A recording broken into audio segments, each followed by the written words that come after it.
right, everybody, welcome back. Another episode of Cities of Blood podcast for you here. I'm Phil DeSaro. Lex Drevko, my Queen Wave. There's your Queen Wave. Thought we were having technical difficulties again. And by Queen, I mean the one in England, not Freddie Mercury. That movie's blowing up right now. I heard it was really good. I haven't seen it yet. Yeah, I have not seen it yet either. Not much time during the old holidays to go see movies. Yeah. So we hope everybody had a good holiday, good Christmas, good New Year's, Hanukkah. That's right. We're in the middle of January by now. Whatever you've subscribed to.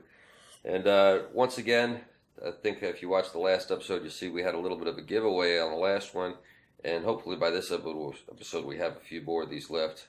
If we do, go ahead and contact us on Facebook or Twitter or YouTube. And Cities of Blood, everything. Cities of Blood, everything. And if you're one of our subscribers, or better yet, if you get some more people to subscribe, we'll send you a copy of Sacramento City of Blood by myself. Or we have, not many, got 4 copies, courtesy of our good friend David Kilchek, Sacramento Forgotten Murders, 1940 to 1976. So, great books, loaded with tons of creepy information, make a great coffee table book. Anyways, you can buy them if you want to go ahead and support our channel. Go ahead and buy one of these on Amazon. But if you want to get one for free, go ahead and contact us while we have some. We'll send them to you for free just for being a subscriber. That was me opening a soda. And if you have any topics or any stories that you want us to cover, leave it in the comments. So now that I'm done with my little sales spiel, woo, books. We're thinking about doing a continuation on an episode. Was it not last week, but the week before? In the order that you should be watching these, David Kilchek was here with me, and we had done a short episode on. That's right, folks. I missed an episode. I'm sorry. Yeah, unfortunately, but it was a weekend, and availability is what it is. But David was kind enough to stop over, and we had tons of technical difficulties, but we still pulled off an episode. Forgive the dog barking in the background of that one. And we did it about urban legends. But we didn't cover everything. I mean, not even close, because let's face it, there's got to be thousands of urban legends throughout the country and throughout the world. I think in every, I bet you could, I know around the world, every country has their own urban legend. I think in the United States, North America, even South America, I feel like every town, village has their own urban legend. Everybody does. And so with in that episode, Dave brought up, it's in this book, I believe, in Sacramento's Forgotten Murders, about the original case of the Boogeyman started here in Sacramento. Oh, really? Yeah, it was 1957, I believe. There was a murder on K Street at one of the movie theaters that was open during that time. Yeah. And an apprentice embalmer here in Sacramento had actually followed a 7-year-old boy into the bathrooms in order to quote-unquote scare him. And I read a little bit more into this, and he said he was going to scare him, and he wanted by cutting underneath his eyes. And the boy's body did have superficial cut wounds underneath the eyes. And he had actually had the boy, held him and had the knife up to him when, I guess, the theater manager heard the screaming and came in there. And supposedly, this is the story from the murderer, was that he didn't slit the kid's throat. The kid wriggled away from him as the blade was up to the kid's throat. And so he slit the kid's throat, killed him, and I think he got the gas chamber, as Dave was saying. But that one was a surprise to me. I didn't know that, because everybody's heard that story about, don't go into the bathroom by yourself. Yeah. You're a little kid, that type of thing. Isn't that why women don't go to the bathroom by themselves? Or they always say, wait outside this door if you hear anything, Yeah. We have to go powder our noses. Isn't that what the urban legend's from, though, isn't it? Monsters in the bathroom. Something like that, yeah. Yep. But so we started off with that, but we didn't get into that. Was a Sacramento urban legend, and there's a lot more of them throughout the country. We have our own Loch Ness monster in this country? It's you say it's called Champy or Champ? Champ or Champy, yeah, and it is in Lake Champlain. Yeah, Lake Champlain, which basically is from New York, Quebec, Canada, and I want to say Vermont. No. Hold on, I saved where it just said. Hold on. Interesting. It's New York, Vermont, and Quebec. It's sort of where the lake runs through those areas. It's a 125-mile fresh body of water. Yeah. So this is supposed to be a prehistoric creature, I'm gonna say like the Loch Ness Monster. It's the American version of Loch Ness Monster, and I know that in the past I've watched many things about it, and much like Loch Ness, did something used to live there? Because it's really deep. I know the Great Lakes are bigger than Loch Ness. Yeah, very much. And they're interconnected, and they're actually like an inland sea. Right. I mean, they have massive ships. Well, they've had. I mean, they do have times where whales and sharks do get into them. Yeah, okay. So I mean, they are connected to the Atlantic in some way, shape, or form. So they can have animals get in there. To say there's a prehistoric dinosaur still living in a lake, a little far-fetched for me. Was it there at some point? Probably. Well, so's the Loch Ness Monster. Right. But it just goes to show you in this country we do have plenty of urban legends to go on. I know when I was vacationing as a teenager, I went up to Pennsylvania with my buddies, and they had friends and relatives up there. And there was some graveyard up there that's supposed to be like you go up there and at the stroke of midnight you challenge the white knight, and this guy's supposed to come out and basically run you down type thing. Okay. You know, we had the Lady of the Parkway, you know, which was, you know, a certain time of night would just cross this one section of the freeway supposedly where she had died or been hit. Right. You know, so we had those type of things, but I guess the first urban legend I ever heard of, and the one that made the biggest impact on me in my life, had to be the Jersey Devil. Because I grew up there, and my grandfather always told us a story about this. This is the typical, you know, don't go and have sex story, basically. Which is, you know, a part of an urban legend I understand is to have a lesson, right? Fear-based, yeah. Yeah, but it's supposed to teach you a lesson. You know, here, don't yeah, do it's supposed this, to be a fear-based lesson, yeah. So, anyways, this one having to do with the Jersey Devil is about this couple that goes, you know, 1970s, and they got one of those groovy 70s vans like Scooby-Doo. And so a guy and girl go out to the Pine Barrens, which is, I think, might be the largest forest on the East Coast as far as, you know, just sheer the span of it. It's huge.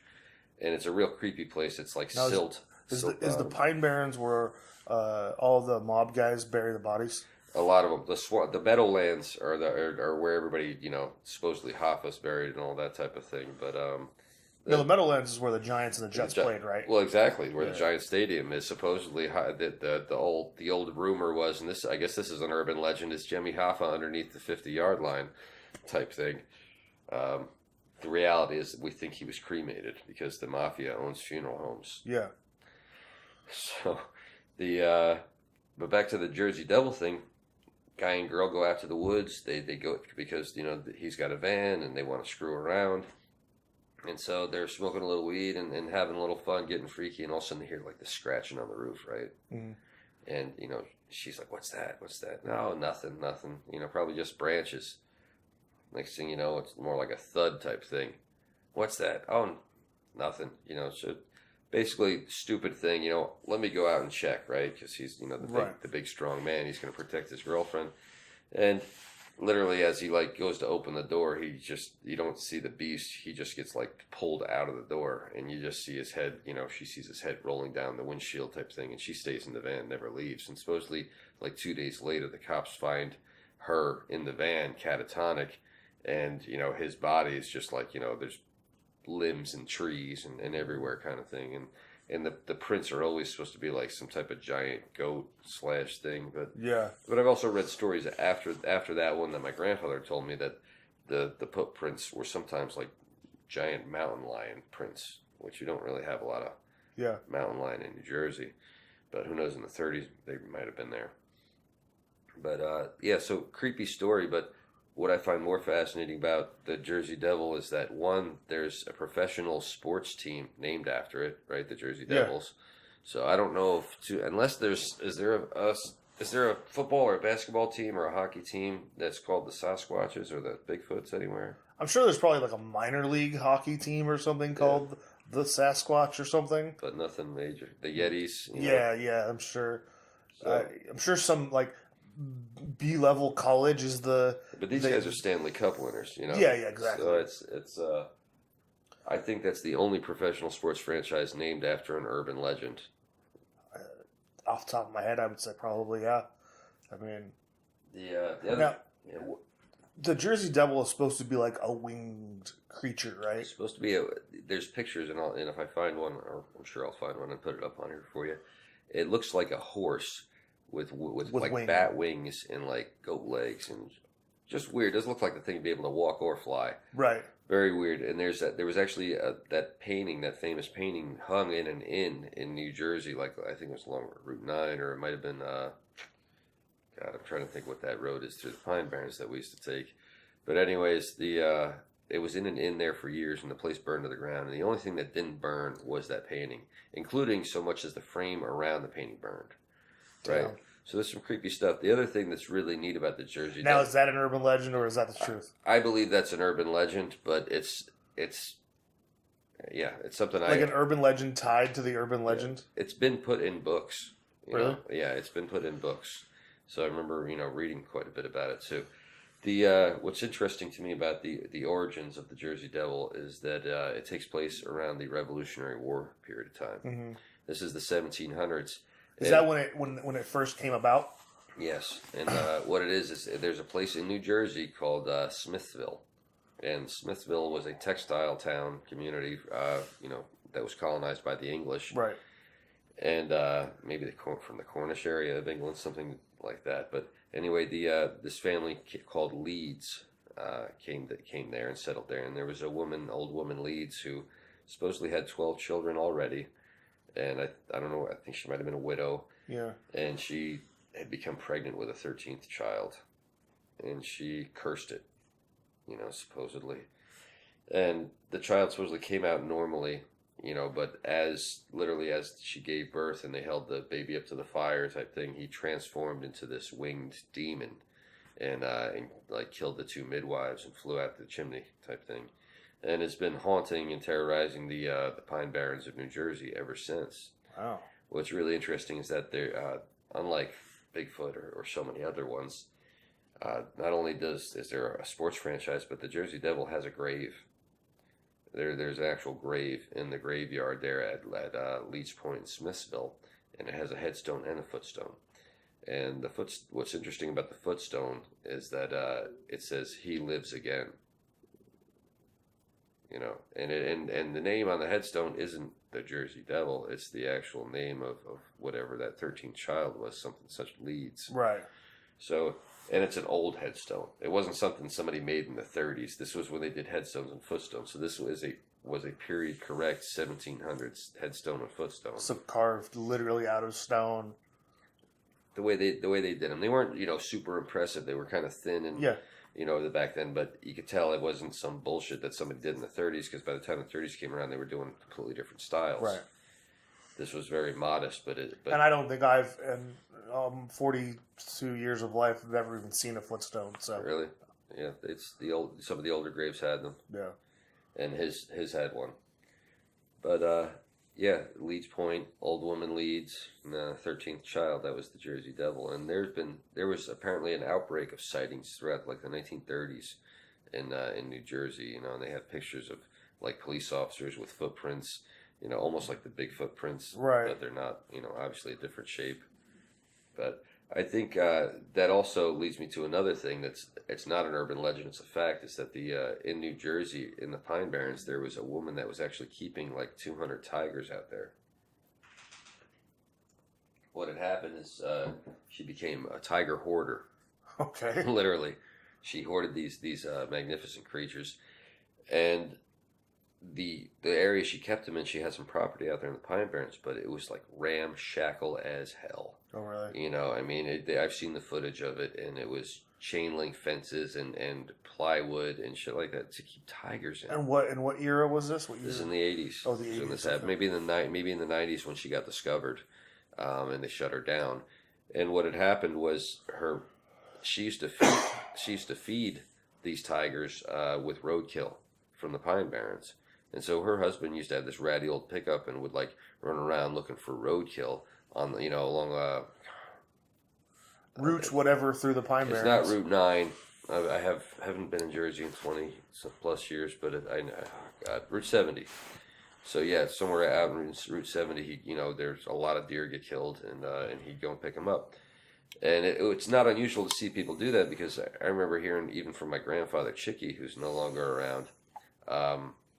He used to tell me about, be very careful when you're driving down 70, especially at night, because there's a group of people that actually live out in the woods called the Pineys. Okay. And the Pineys would like come out and pick up roadkill, and eat it type thing. And they also supposedly would once in a while try to run a car off the road and rob people type of thing. And I'd been actually canoeing through the Pine Barrens and seen some actual ramshackle houses way back in there type thing. And it didn't quite look homeless. It looked like more like a settlement type thing. Now, is that a urban legend story, or is that the truth? I believe there's a truth to it, because there's a place called Sarcos in the Pine Barrens that was an old town that was a gypsum mining town, I believe, and it was abandoned. Maybe in the 30s, maybe in the 20s. But when I went out there, right, and this is, are there urban legends? I went out there with my friend Pete and Mike, and we went out there in a Jeep, and we went, way out to the Pine Barrens, and we found in the middle of nowhere this clearing. Once you get past the woods, there was a ship. I don't mean a boat, I mean a ship. It's a steel, multi-deck, it was a ship, and it was just there in the middle of the Pine Barrens. And on the back of it, I guess the aft of the deck, there what looked like the old water cannon type thing.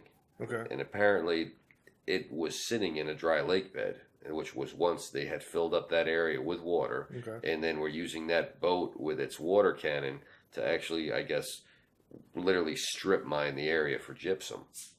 Okay. And so we went driving the Jeep around there, and went four-wheeling, hung out, that little bit. But if you go even further back, that's where the town was. Okay. And so, that's something that growing up, you'd hear about, the old abandoned town out there in the Pine Barrens. Well, I'm here to tell you that was real. Mm-hmm. I don't know if it burnt down since the late 80s, but there was a kid named Chris Washburn growing up that supposedly he was out there by himself, doing like God knows what, and somebody or some group, somebody attacked him out there, and he lost like 3 fingers.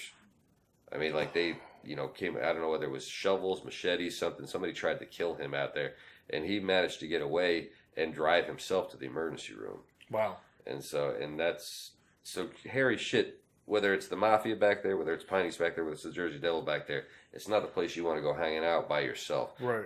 I'm only familiar because we, as teenagers, we'd go have woods parties back there. Right. And go four-wheeling stuff. And I remember being chased out of there by some creepy old guy. I'm going to call the police on you. Don't go, It's, Well, that's like first-hand experience, Phil. Yeah, well, I grew up there. And I grew up fascinated with it, right. and believing a little bit of it, but really just more, I like the folklore of it. I like the fact that... So now, do you think that, let's say the 1980s, that maybe the Jersey Devil was a loose tiger? It could. I believe a few sightings definitely could have been. I've heard of one sighting on, like, the History Channel did this thing, and this woman's like, we saw something on the roof, and there were prints in the snow, and it seems pretty obvious that there was, like, a bighorned owl or something, some type of owl that's in there. But, one of the cops had to actually shoot one of those tigers because more than one got loose. Oh, really? And so the whole idea is if one got loose and, you were able to kill it, but what if one is still out there? What if more than one's still out there? Because she had a lot of these cats, and she was crazy. How did she get tigers? She would actually buy them and breed them. And then she'd end up with more and more and more, or she'd she tried to pass herself off as a big cat sanctuary, and so people ended up giving her cats. And before you know it, she had well over 100. I think it was closer to 200 cats on this pretty small piece of property in the Pine Barrens, and she was feeding them with roadkill because they just didn't have enough money to feed these cats. Yeah, you can't. You know what I mean? And the way they got busted was. was the husband was feeding one of these cats where he literally had to throw like a carcass of a deer over this fence type thing, and he got a little too close, and the cat got him and tore him up bad. So the Jersey Devil. All right, so I think I got one that's similar. This goes back to folklore in England and Ireland. The black dog is essentially a nocturnal apparition, often said to be associated with the devil or hellhound. Its appearance was regarded as a prophet of death. It is generally supposed to be larger than a normal dog and often has large glowing eyes. It is often associated with electrical storms and also with crossroads, places of execution and ancient pathways. This is like the oh god, it's like werewolf. The werewolf, but it reminds me of the Hound of the Baskervilles, which is a Sherlock Holmes story. Okay. Saying it's the black dog, the Moors, that type of thing. Well, it's probably what they wrote it off of. Yeah, I'm sure. You know, like a variation of that is just an old. I remember one growing up that was, I guess it was dark, but it wasn't spooky. It was just, you remember those candies, Pop Rocks from the 70s? Was that you could die if you ate those and drank a soda, like a Coke or a Pepsi Coca-Cola. at the same time, yeah. No, it was you ate the Cock Rocks, then you drank the soda. And then it would, make your stomach the chemical compound would make your stomach explode and you would die. So, I heard supposedly that the kid from the Life cereal commercials, the Mikey He Likes It, the little kid, like supposedly he died from drinking Pepsi and eating Pop Rocks. Saying it right now, Mikey likes it, and Mikey's still alive. Yeah. Because it's an urban legend. Yeah, that's easily Googled. Yep. And even in the article that I read said, and by the way, he's still clearly alive. So, but that was what I do. That was definitely an 80s one that, well, I remember hearing growing up, There were a couple of other ones. I heard like the girl from Punky Brewster had to get like a breast reduction or something. I don't know whether that was an urban legend or not. No, I think that's true. Is that true? Yeah.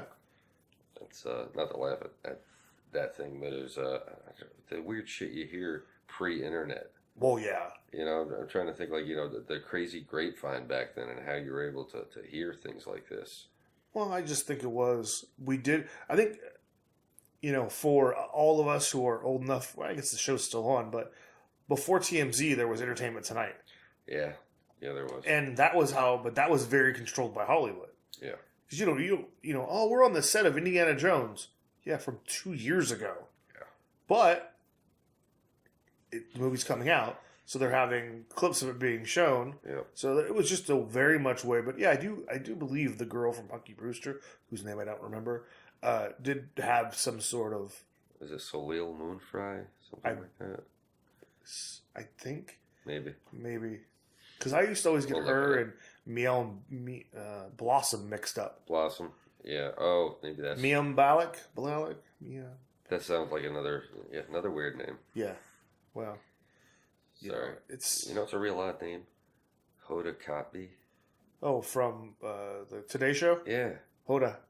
Who names their kid Hoda? Isn't it like a variation of her name? Oh, is it like a nickname? I think Hoda is like a nickname. Oh, okay. All right. Well, I guess I could see that. Yeah. But like, what's that short for? Like Dick is for Richard. Yeah. Who knows? Hoda. We could call her Ho for short. Yeah, right. I mean, I have a couple friends that are, from outside of the United States that I couldn't even say their names unless they were like, just call me Jack. Yeah. So. It's true, and gosh, I work in the IT sector, and a lot of guys, who are from either China or India, they choose an American or an English, first name when they get here just to make things easier. Yeah. I know a guy, I think his name is Yu or something, like just YU. Right. But he doesn't want us to call him that. He wants us to call him Will. Right. So Well, and I work at the University of Davis, and they allow you to, I don't know, legally change your name, but like, if you want someone to call you Phil or Jared or Alex, yeah, then all your stuff will say that. Yeah. So they don't call you Zhang Hua, they'll call you Bill Hua. Yeah. Or Buddy or whatever. Yeah, whatever you want to be called, Whatever they'll call you you that. choose. Yeah. I guess I could see that. I wonder if the same thing goes if we were to decide to let's pick up our shit and move to China. Would we, choose to make things easier for everybody else around us by choosing? No, we're Americans. We want you to call us by our names, motherfucker. It's kind of funny. I've not seen that in the reverse. Well, it's the Western world. We don't. Yeah. We're right. You're not. I won't go that far. I think Hollywood just makes things cool. Everybody wants to be. It's like I'm saying that with sarcasm, by the way. Of course we are. I was making reference to the Japanese and how they just love blue jeans and they're willing to pay exorbitant amounts of money for vintage 50s American blue jeans. Okay, so you remember this one? The Blue Star Tattoo. It's a modern legend that LSD tabs are being distributed as lick-on sticky temporary tattoos. Yeah, I do remember this now. I do remember that from being the gumball machine ones. So like maybe 7 or 8 or 9 years old, or even the Cracker Jack box ones. Exactly. Yeah. Like we weren't allowed to even don't lick them. Like, well, now the drugs being in candy for Halloween. Well, yeah, we gosh, that's goes back to the Candyman case, which was a guy in Texas that actually poisoned his own son with a pixie stick. But yeah, I know exactly what you mean. In fact, if you watch Halloween the movie, the first one with Michael Myers and all that, yeah. I think it's either the first one or second one. There's a scene where they end up in an emergency room and there's a kid with an apple stuck in his mouth. And like blood, all over him, kind of thing, waiting in the emergency room for some doctor to see him, and it reminds me of being told, don't accept any apples, or don't even go bobbing for apples, because if somebody puts a razor blade in one, you're gonna, That's the one I remember was don't do bobbing for apples. The razor blades, because there's razor blades in there, and it's like, who's gonna take the time? Yeah, to manipulate an apple in such a way that and it's a kid's party, so that means an adult at the party had to do it. Yeah. But yeah, the fear of us eating candy in the 80s was ridiculous. Always have your parents check it. Oh, it looks like there's pinholes in that one. Oh, yeah. Yeah. This was mom's favorite. Yeah. Dad's favorite. Right. Little older brother's favorite. This one's questionable. Let me taste it. That was my favorite thing. But, there was those, it turns out I think that's the only documented case of that actually happening, was a guy who poisoned his own son. I think there's one more I want to say was in New York, but it was a similar situation. Yeah. Like parents somebody put something in a candy, but like on purpose to kill somebody. Absolutely. But that's the only real one is the original Texas case. Yeah. Sorry, so now here's our most famous urban legend, probably for the two of us, just because we have a close tie to it. So we'll go to El Chupacabra. El Chupacabra, or it's funny here, it just says the Chupacabra, which is not. So basically, I mean, if you don't know the goat sucker, goat sucking, hairless, like a dog creature, with mange, right? Yeah, almost like a coyote or something with mange. Yeah. They say sucks the blood of goats in the villages in Mexico. Yeah. I think a bunch of times they said they found it, and then the veterinarians are like, yeah, it's a raccoon with mange or a coyote with mange. Yeah. It's this or that. But it terrifies people all over Mexico because and at wrestling shows. So goat vampire. Goat sucker, goat vampire. But if you do want to see a great wrestling show, and you can catch him somewhere, make sure you see El Chupacabra at Hood Slam if he's there. Yeah.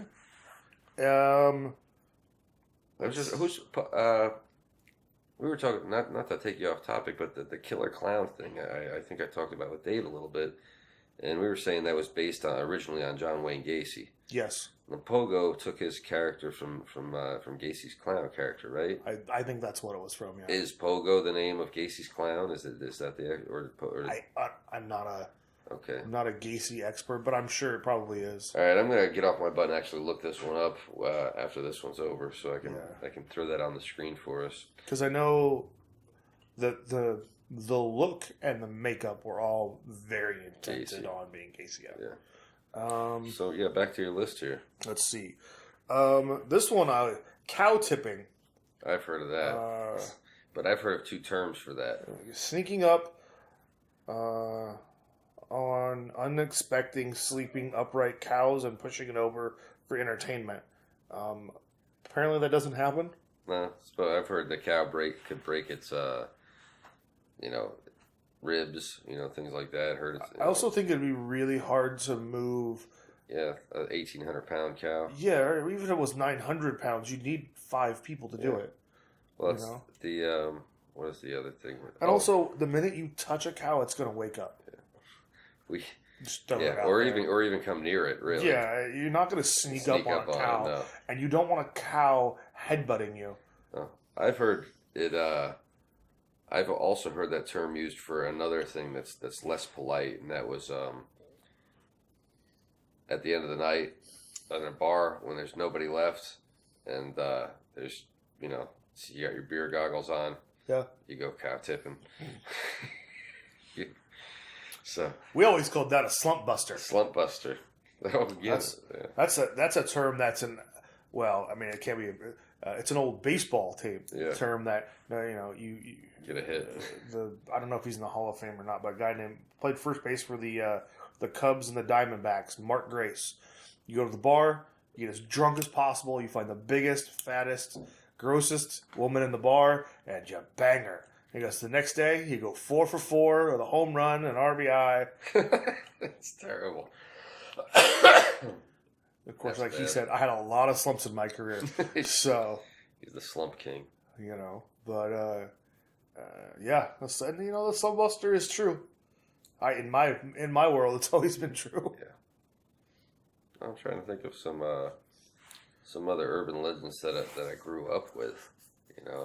Well, here's one. You're an East Coast guy. I don't know if this is really going to tie into you, but the Curse of the Bambino. Oh, Babe, yeah, everybody knows about that one. And that's why Boston never got didn't get a World Series for forever. 2004 was the first one they won since 1918. Yeah. So 86 years. And that was supposedly because Babe Ruth, George Herbert, he was the pitcher for them. And left to go. I don't think they wanted to give him the money that he wanted. Well, no, they were the Red Sox were going bankrupt because the owner. He had I want to say he had failed at producing plays or something, and so Babe Ruth was basically sold. Yeah. To the New York Yankees to save the Babe Ruth, the selling of Babe Ruth saved the Boston Red Sox from closing down. But it kept them from winning a series for 86 years. Wow. 86. Wow. What would it be? Would be 82 plus 4. Yeah, 86 years. Have the Cubs won one yet? Yeah, they won one a couple seasons ago. Did they finally? They had a hell of a slump too. It was 100 and something years, 104 years or something like that. Yeah, so in just since the turn of the century, the Boston Red Sox have won multiple World Series. Yeah. The San Francisco Giants have won multiple World Series. We got the Cubs won a World Series this year. The Chicago White Sox won a World Series, I think, in 2005. So we got a bunch of ball clubs that hadn't won a World Series in a very long periods of time that have won them since the turn of the new century. So I guess that curse only lasts one century. Right? Well, hell, the Red Sox since 2004 have won, I think, 4. Wow. They won in 2004. They won this year. They won in 2004. I want to say they won in 2009 and 2013. Making up for lost time. Something like that. So, yeah, they won 4 in the last basically 20 seasons of baseball. Or 8 and 19. Yeah. So. I was thinking another urban legend, and I guess it's an urban legend, but there's also been movies made on this thing, and that's the caller in the house. You know that one? Well, yeah. That was made famous by the Scream movies. Scream did it. Scream redid it, but in the 80s and even in the 70s, I think they may have had one, like with the girl that was in Taxi. Isn't there one where it's like a 60s movie where they can see like through the apartment window? Oh, Rear Window. Oh, maybe that's that what I'm might be thinking a Hitchcock one. But I think you're right. It is Rear Window. The caller in the house thing, for those listening and for those watching that haven't heard this one, you must be on another planet or another country, but not to insult you, it's this babysitter is watching these two kids, and the parents go out and the kids are upstairs in the bedroom supposedly sleeping, and she gets a crank call, and the crank call is like, what are you wearing, what are you doing, I'm watching you, kind of thing, right? And so she keeps hanging up on him, and he keeps calling back, and it gradually escalates and starts to get creepier and creepier. And at some point he asks her, have you checked the children yet? Right.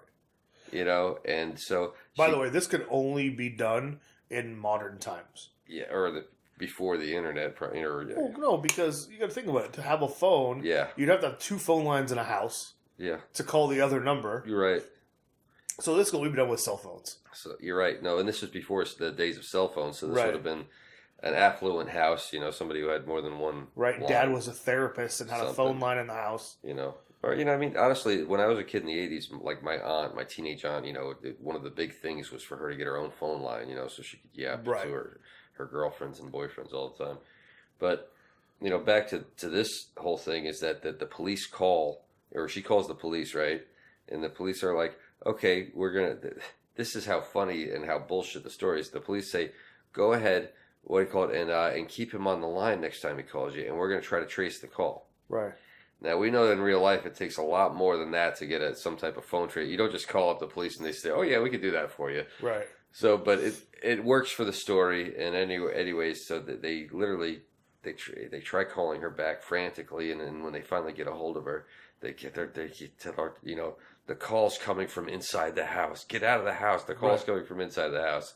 And by then it's too late. The guy's like coming down the stairs after her type thing, and the kids are dead. And and I guess the moral or the lesson behind that babysitter, story or urban legend is that don't be a babysitter. No, that one was instead of yapping yourself away on the phone or whatever, why haven't you been checking the kids? Mm-hmm.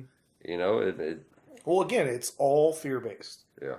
There's always that fear-based lesson. Yeah. And there have been babysitter murders, and I know there's an Urban Legends documentary where they highlight a case, I think, in Texas where that happened in the 40s. Which is what Michael Myers is based off of. Something, yeah. It's got to be. Well, that and they also based the movie, that 70s movie, The Town That Dreaded Sundown, off of that, which I guess is a Texarkana urban legend based on actual events, real murders. Well, I think a lot of times urban legends do come from some sort of truth.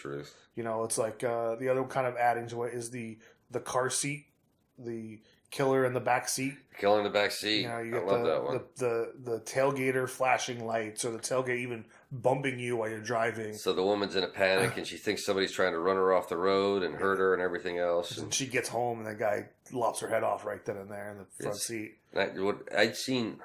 I'd heard a different version, and I think they actually made, like, I don't know whether it was like on HBO or they've done this in movies before, but I remember the one I saw was the same scenario, only she makes it to a gas station. And she's absolutely in this panic, and she comes flying out of the car and runs over to the gas attendant, and there's this man chasing me and following me a whole bit, and the car comes right in behind her, and then all of a sudden the psycho in the back seat emerges, kind of thing, and there's this whole thing, and that's a terrifying one.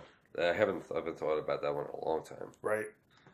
So urban legend. What else you got on that list?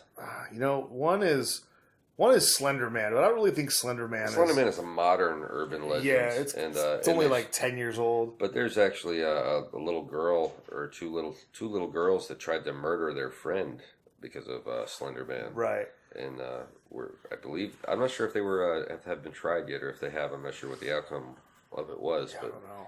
I know they made a Criminal Minds episode about it. See, I brought up TV. It was based on one of the characters' like hometowns. Yeah. That they made a Slender Man. They didn't call him Slender Man. They called him something else. Yeah. But it was completely the Slender Man murders. Yeah. Well, let's see. Let's see. They've got the Jersey Devil in Jersey. Out here, we've got Sasquatch or Bigfoot. Well, see, that's what I think Right. that's our. So let's talk about Bigfoot, aka Sasquatch, The mother of all aka conspiracy, Yeti, cryptozoology. right? So, oh man, it's funny is I know Where's we're Sasha at? We got to right. get Sasha in on this one. I don't know if Sasha's a Bigfoot guy though. No, I thought. Well, it's conspiracy. I don't know. Well, more of an urban legend. Well, I don't know if it's an urban legend. It could be a real thing. But so, well, I got to call that real thing. I think Joe Rogan likes saying Gigantopithecus. I don't know. If you ever watch, how many times does that motherfucker got to say Gigantopithecus?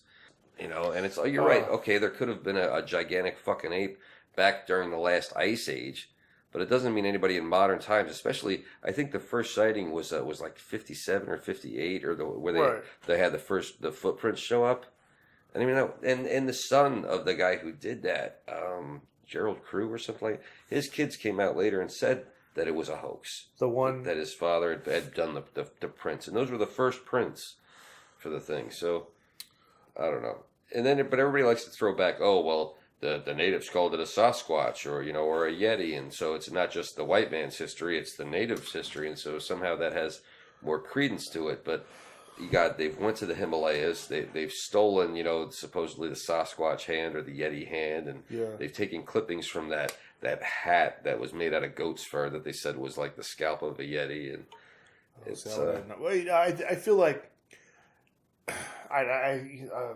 so I have a roommate who thinks everything is dumb and everything's fake. So I purposely make him watch Bigfoot videos. Squatch hunters. Yeah, and I literally just because he'll sit there and not do anything. But I always feel like the possibility of there being a Bigfoot could be real because in dense forest countries, they do find animals we never even knew existed all the time. Yeah, there's a 1 in a billion possibility that nobody's actually seen one by now.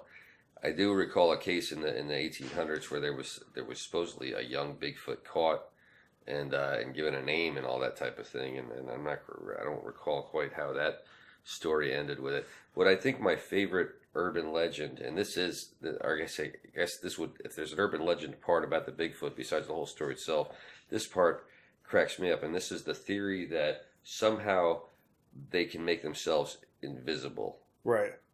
So, like, not only are they like this gigantic 900-pound, 12-foot tall ape, humanoid, hairy human type thing, but they're like, not shapeshifters, but they somehow chameleons. Like a predator, make yourself invisible through the woods. Well, I would think that if they're somewhat intelligent, it would be the term I would use, that they stay in dense forested areas and they're only seeing glimpses of them walking through the forest from the shoulder up.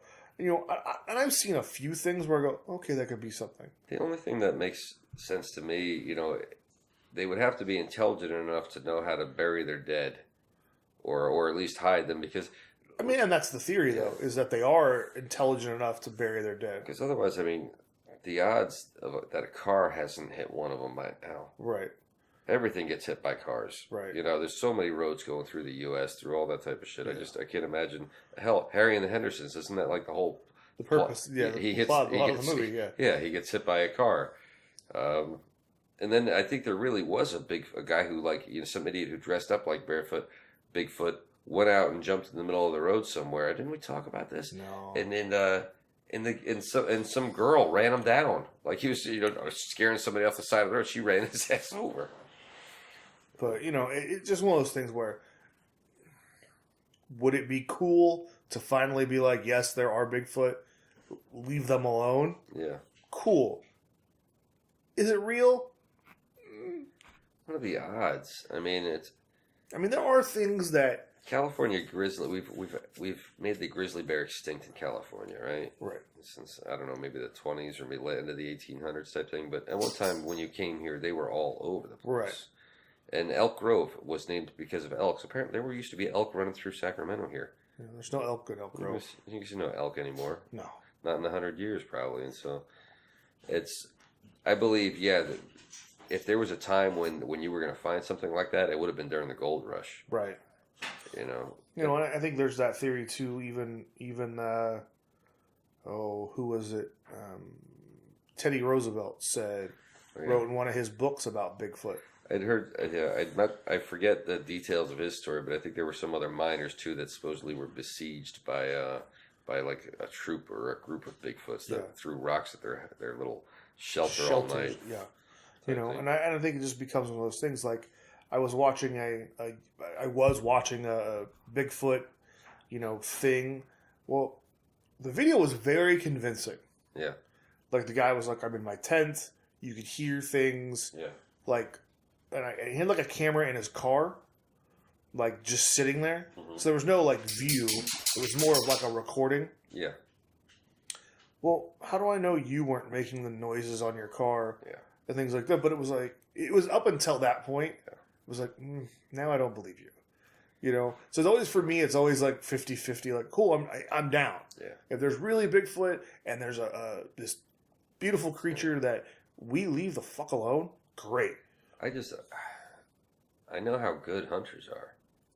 You know what I mean? It's like, I'm sure you've grown up knowing guys that, you know, it's like your dad might have been a good shot, but I'm sure he knew somebody who was like Grizzly friggin' Adams, who'd been up to like the northern reaches of everywhere. And but you know, Bruce is a mountain climber, but I'm sure he knows guys that have been to places he's never been to and growing up. But you know what though? Those are usually the guys who are like, I absolutely believe it and I've seen it. If you could find them, I can't imagine some, especially in California, with the amount of wilderness, you know, fanatics out here. You go up, but you know, north of us is pretty dense.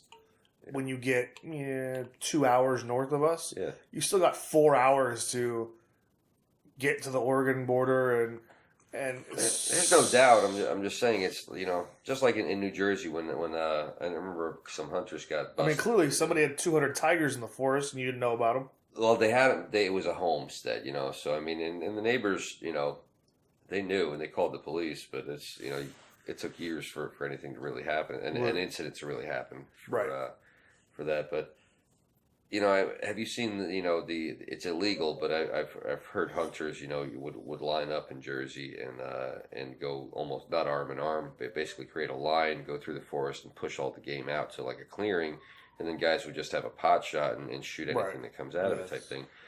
That's illegal everywhere. Yeah, and that's one of the oldest forms of hunting, though. Yeah, and I can guarantee you that's the way the British used to fox hunt. Right. Well, yeah, with horses and everything else, but I'm just saying, there's guys who have been doing that in this country for 100 years or better, probably 400 years, you know, because until they made it illegal, I'm sure everybody was doing it. Right. I mean, chimpanzees do it. It's one of the oldest, you know, type of thing. I think every inch of this forest, no matter how deep you go into it, has been seen by some human at this point. Because besides the guys who are just going for gold or just going to kill game or just going for the hell of adventure, you have these hippie survivalists that, you know, want to be mountain men that, you know, give up on society and go up there all the time. Right. And this is the state to do it in if you're going to do it, you know. And so anything from like the Manson family living way out, you know, in the bush like that. So I don't know. It's still hard for me to believe that, especially with all the airplanes that go over it, and that there's anything that large in there. I believe that something that large could find food. I'm not going to say there's no food in there. I mean, if you were able to hibernate, then you could totally live like a bear does. A bear is an omnivore, eats anything and everything, and it sleeps throughout the cold months, right? And that could be a thing too. Is that, I mean, even though there's been video of them, you know, in the snow and stuff like that. Oh yeah. Like there was one I watched the other day where they were at Yellowstone, and it was like a pack of, I don't know, 4 or 5 hunting buffalo. Uh-huh. Now, it's the wolves. No, Bigfoot. What's up? They were supposedly 4 or 5 Bigfoot hunting. It was right at the geyser. There's like Old Faithful. Old Faithful. There's like a camera that's there. I guess probably set up 24 hours that when the geyser goes off, it goes to the geyser, but it kind of pans the area around the geyser. Yeah. And 4 subjects, I call them subjects, I think it was 4. You see the buffalo come down, and you see up on the top, like, them sort of come down around this bush area. Yeah. And sort of circle around and get behind where the buffalo are. This is on video? It's on video, but it's one of those things where it's... Dots. Well, the buffalo are maybe the size of... An ant? No, probably a silver dollar. Okay. So, and then the animal, the figures, they're tall and skinny, but even the guy who was like going, let's review this, goes, this figure is 7 feet tall, over 7 feet tall. If you take the scale of the buffalo and the trees in the background that you can measure them against, he goes, a buffalo is 5.5 feet tall on all fours. Yeah. This creature is 1.5 feet taller. Wow. And it's one of those things where it shows sort of them coming up behind them. Yeah. But then the geyser starts to go off and it moves. Huh. And it's like, well, shit. So it's like, I mean, could it have been completely false? Something? Who knows? Yeah. Because I feel like I know there was a couple find that footage. a couple videos where hunters have been in the forest and there's been something staring at them. I've seen those ones too. Those are unconvincing at best, and I'm not saying they're convincing. I'm just saying there's something definitely looking at them, and it's like, okay, I can see shoulder up, and it's definitely 7 or 8 feet off the ground. Yeah.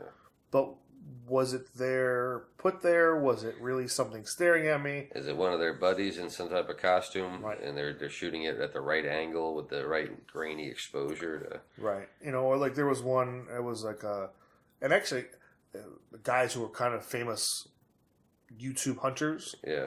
And they said, "Oh my God, we've seen something." The guy starts sort of going in the direction he saw something. Yeah. Now you see something big and black, maybe 100 feet from him. Yeah. Turn and look, and walk the other way. But it's like I feel like if I just have you is it the Patterson film? Yeah, Patterson Gimlet, the famous one, the one where he walks and turns and looks. Yeah. If you watch the whole movie, the Patterson, because that footage is a clip of a piece where he went up there to film some type of wildlife or hunt for Bigfoot or whatever it was, right? And it's part of a movie. The movie shows this, playful little scene, almost Disney-like, where there's these 2 cute little ground squirrels playing this thing, and all of a sudden it shows his fucking truck, comes running up the thing and runs over one of the ground squirrels, and they show the other poor ground squirrel kind of like nudging it, "Why aren't you alive anymore?" And there's super sad shit this guy did, and he did it on purpose. He ran over that fucking ground squirrel on purpose. He's just like that whole Disney lemmings off the cliff shit. That was all done on purpose. That guy was a piece of shit, and he staged that. So I'm sure he staged that Bigfoot thing.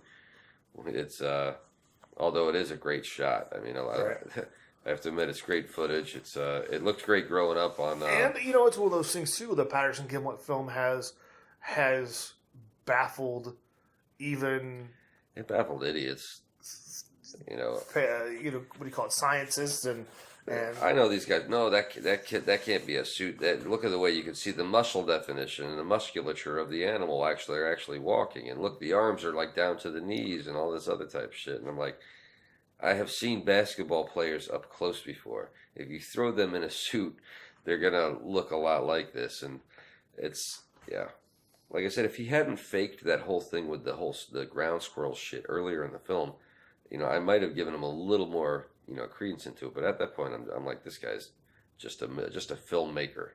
Yeah. And so what is he trying to do? He's trying to get you to be interested in, and unless he gives you something to see, right? There's no reason to see the movie.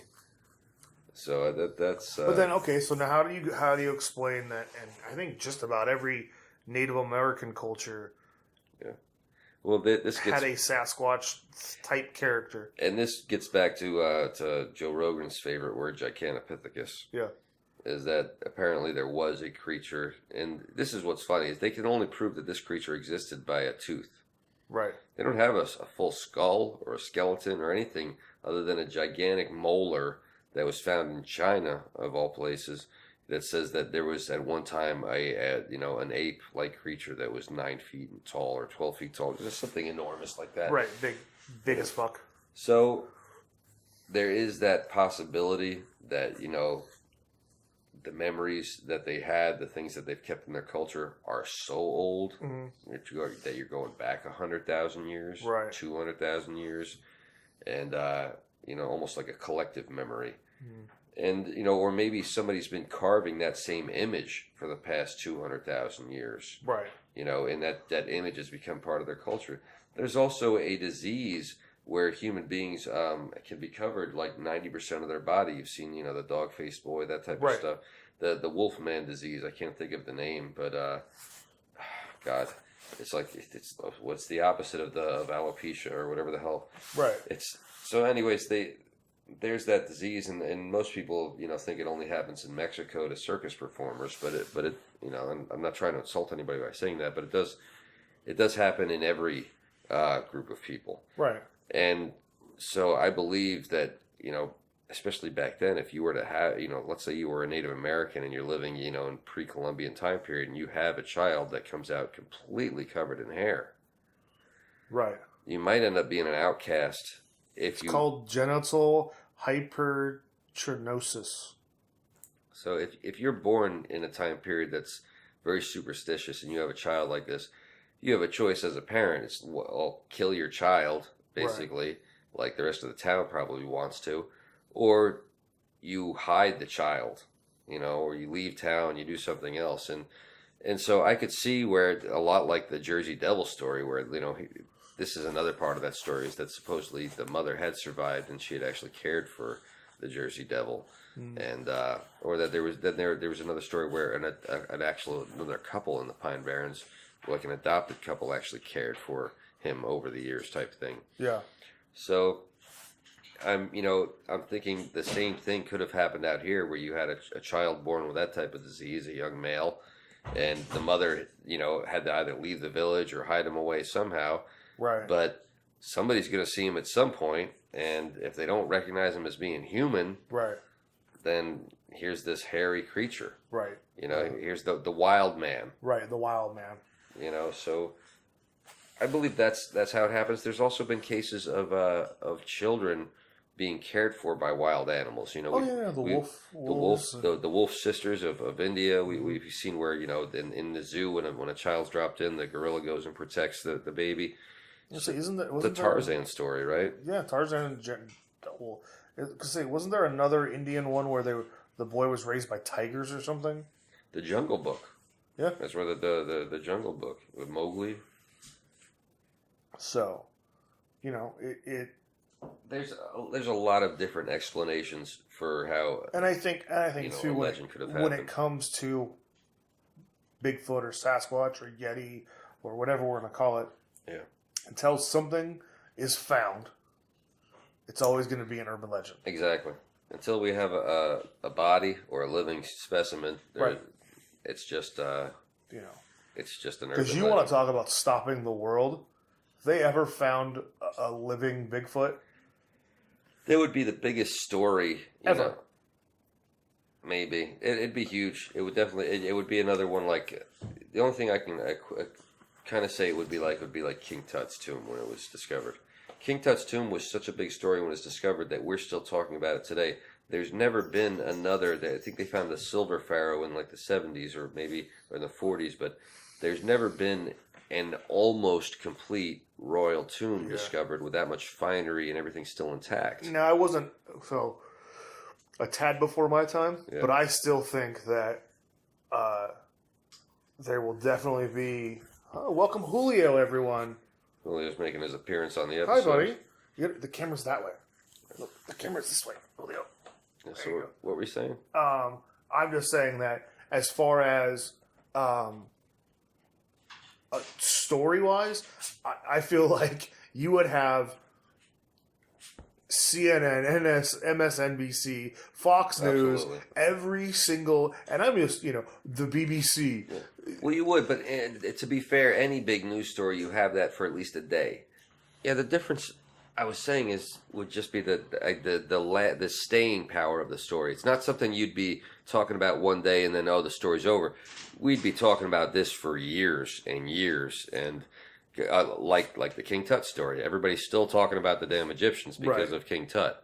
And if anybody ever discovers a Yeti, you're talking. There's a good 100 years worth of copy afterwards. Oh yeah. Where people are going to be writing books, doing movies, selling lunch boxes.